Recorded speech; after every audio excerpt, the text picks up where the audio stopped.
Kisah hantu kumkum yang wajahnya rusak sebenarnya membawa pesan untuk mengajarkan kita agar mencintai diri sendiri. Agar tidak penasaran, mari kita simak kisah selengkapnya. Pada satu masa di Batam awal tahun 1990-an dulu sempat merebak cerita hantu baru bernama Kumkum.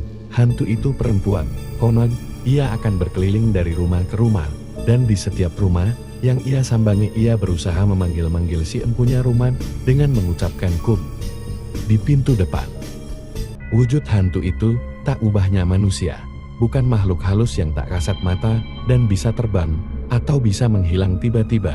Berdasarkan cerita yang beredar dari mulut anak SD ke mulut anak SD lainnya, hantu Kumkum mengenakan cadar kemana-mana, bukan karena alasan keagamaan, tapi lebih karena alasan praktis. Ia ingin menutup mukanya yang rusak karena melanggar perjanjian dengan seorang dukun.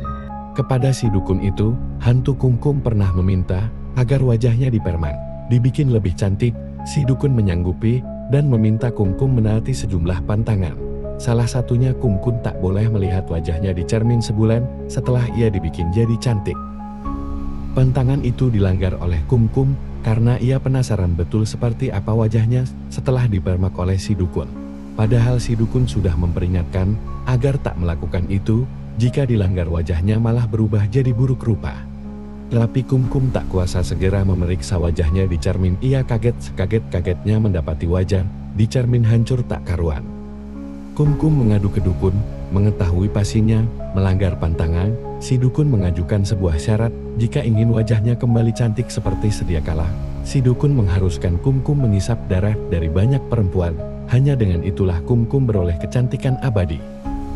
Oleh sebab itulah Kumkum berkeliling dari rumah ke rumah, berharap bertemu penghuni perempuan yang bisa ia isap darahnya.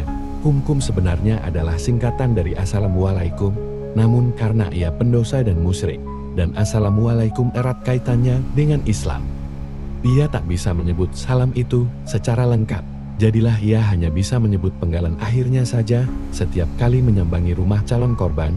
Kum.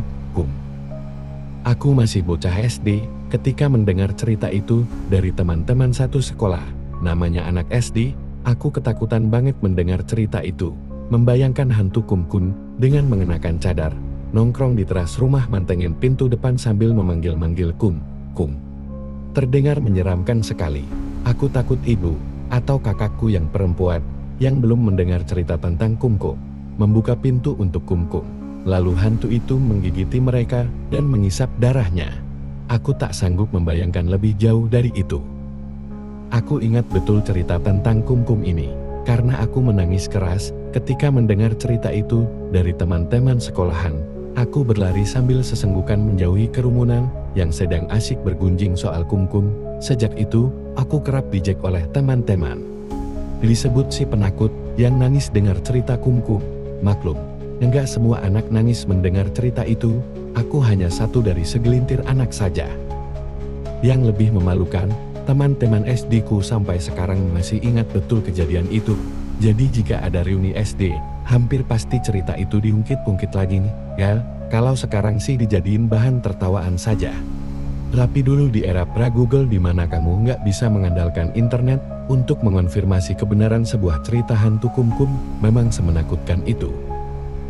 Saking takutnya, sepulang sekolah, setelah mendengar cerita Kumkum, aku langsung menyiapkan rautan pensil bundar bercermin. Di Batam disebut pengerok kaca ditaruh di jendela yang bersebelahan dengan pintu depan.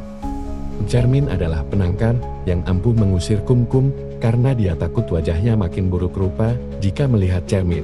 Setidaknya begitu kata teman-teman sekolahan.